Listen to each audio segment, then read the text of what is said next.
Felicitazioni a chi vuole avere il tempismo giusto, ove la didascalia non ha ragione. Altra è la stesura dei testi che indicano la mia benemerita vitalità.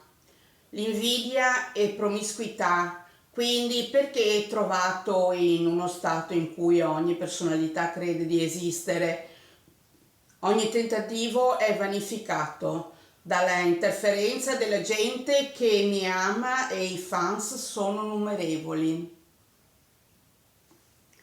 I vicini di casa sono sbeffeggiati e derisi da chi che sia che non ha capito le feste. Un aperitivo per me, io ho una grande passione che usufruisco quotidianamente. Bere il consueto caffè non è insolito per me, che hai voglia di quanti, ma credi voglia il tuo?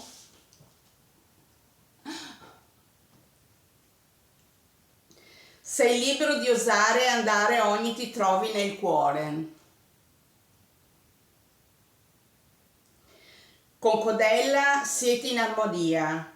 Buona festività di rinascita, risorgimento è la chiave che permette a ognuno il cambiamento. Buona permanenza in Veneto.